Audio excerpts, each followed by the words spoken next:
Hi loves, welcome to TT's Urban Pantry. I am making apple pie jelly today, and then I'm also making apple pie jam.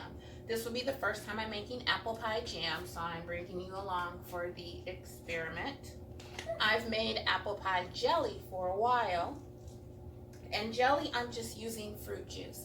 I had someone request that I show how I make jelly with the jam and jelly maker using fruit juice. Usually I will get the juicy juice. They have all different types of flavors of juice, and I'll use those. And I thought I had a smaller one of apple juice, but I do not. So I have to open up the big Costco thing. But what I do is I make sure there's no added sugar.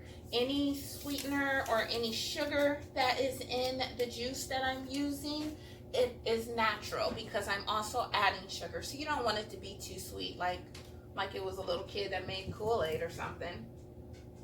So this is my 100% apple juice, and it does say no sugar added. So I'm going to use 3 cups of this. The first thing I'm going to do is pour 1 cup into this bowl, this tiny little bowl that I have right here, and dissolve the pectin. So I have a fork. I'm going to use 4 tablespoons of pectin. So that's 1 cup in there. Can you see that?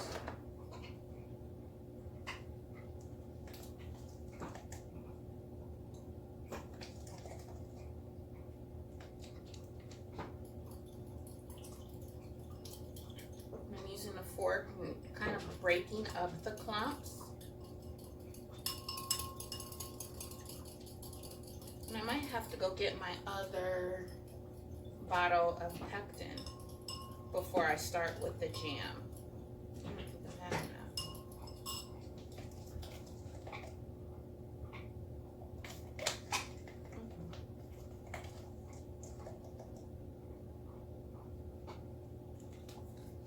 And what I also have here is white sugar, brown sugar, cinnamon, and nutmeg. So I'm going to use the ball jam and jelly maker.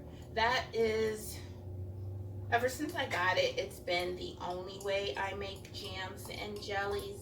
I can remember starting off making them, and the consistency was not consistent. It would be, some of them would be too runny or something like that. And we happened upon that, and I can remember telling Mr. I needed one. I needed, not a want, I needed it. But we got it at Walmart, and I believe it was just under $100. I see some clumps in there still. It was just under $100, and we got it, but I mean, I use it. I use it constantly. It's the only way I make my jams and jellies. One thing you do have to remember about this is this is specifically made for small batches. So that's the only thing, the only caveat that I have to it that I wish. That's a glare. I'm sitting up there trying to get that lump out, and it was a glare. But that's the only thing that I wish I could change about it, that I can make a big batch and get a lot done. I just did some strawberry jam, and I have 7 of these little 4-ounce jars, and that's about consistent with the amount it makes, depending on. Sometimes with a jam and depending on the ingredients, I can get maybe 8 or 9, but usually that's is going to be all that it gives me. So I have 1 cup of apple juice, and I stirred up the pectin in here. And now I am going to put 2 more cups of apple juice into here, giving us 3 cups. I'm going going to leave this sitting out because I am going to use a half a cup for the jam.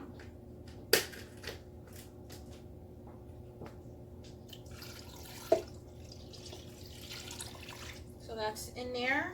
And now all I'm going to do is hit jelly and enter.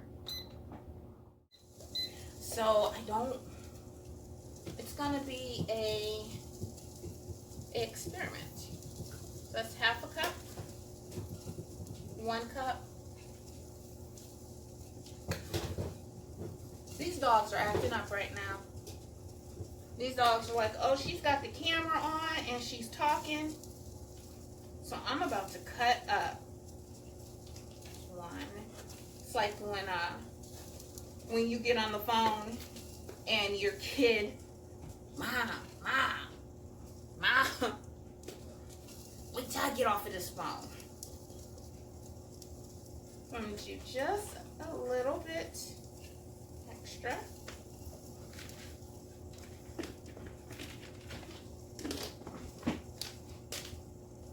And then our nutmeg.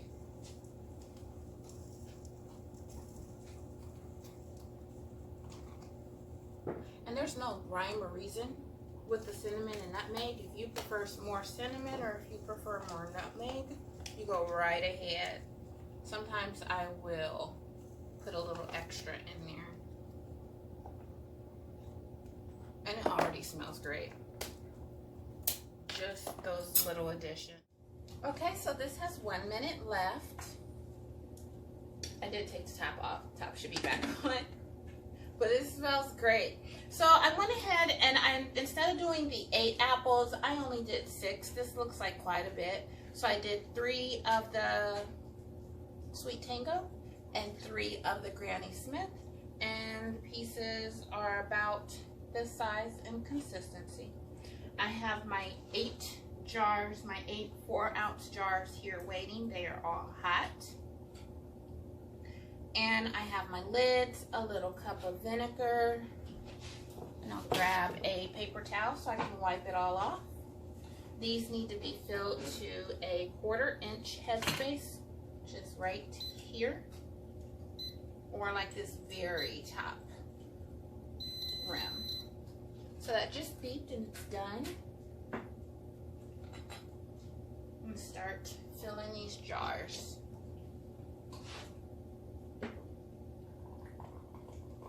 This smells just like fall, which is perfect timing. If you are a fan of pumpkin spice, you will love this. This is apple pie in a jar. Especially when I put the real apples in it, it's gonna be so good. I guess traditionally you can use it for, toast, English muffins, stuff like that. What we use them for around here is we use it as like a syrup for ice cream.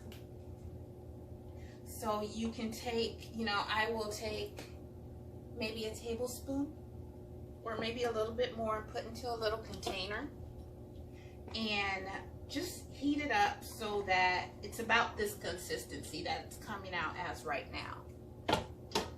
And then you get your bowl of ice cream and you just pour all of that on top of there and enjoy it. You got apple pie without having to buy it or make it. And it's great. And I do my peach cobbler jam pretty much the same. And that is exactly what we use it for as well. So I'm just going to stop here with these 6 just to make sure I reach that right headspace for them all. You don't have to can it. You can take one of these little containers, either put it in the refrigerator or these also freeze. And so do this size. All of Ball's quilted jars, so if it has this pattern, all of those can be frozen. And some of the other jars can be frozen as well. I'm just not sure like which ones versus the others, but I do know that all of their quilted patterns can be frozen. And I do have some down in the freezer where they may have come up a little short on headspace. And once it cools down, just throw it in the freezer. Can you see that? Can you see that deep, rich color?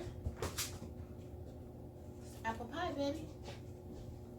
We're all back, and these have actually processed for 10 minutes, and I've taken them out. Maybe we'll get lucky and we'll be able to hear some. So I'm gonna get started on the jam. I am going to put just over half, 3/4. I did 3/4 cup of apple juice. And just like before, I'm going to dissolve some pectin into here.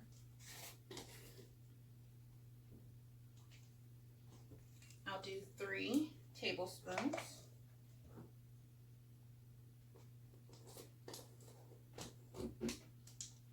This is so low. What I like to do is just dump all that into the new one instead of trying to scoop that out the container.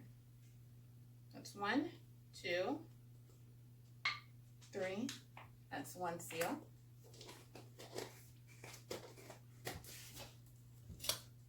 I'm gonna dissolve that up in here.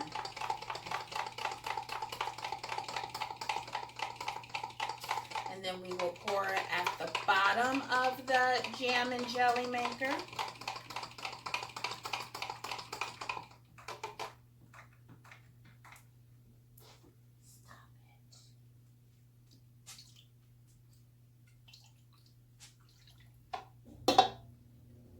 And then I'm going to throw our apples in there.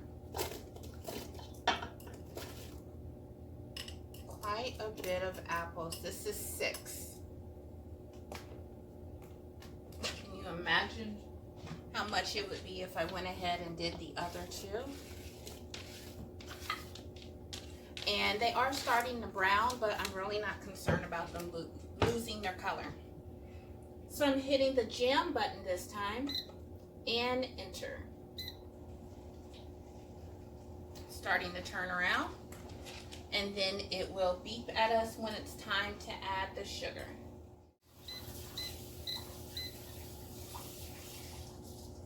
So that just beeped at us, so we're going to add in our sugar. Try to keep the apples all down in there without them falling out all over the place.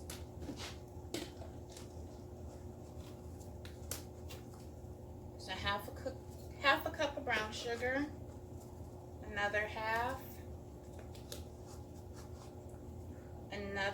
which now equals 1.5 cups, and a little bit for GP. And now our white sugar.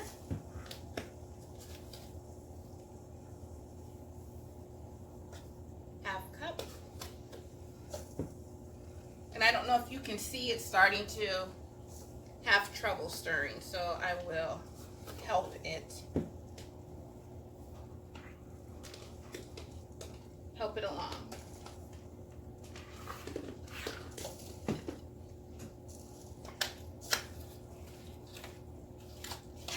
There we go.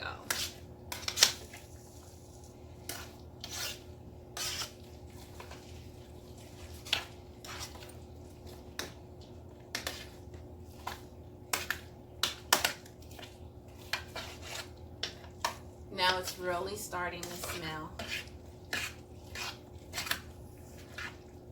That sugar is starting to caramelize and turn that brown color like this.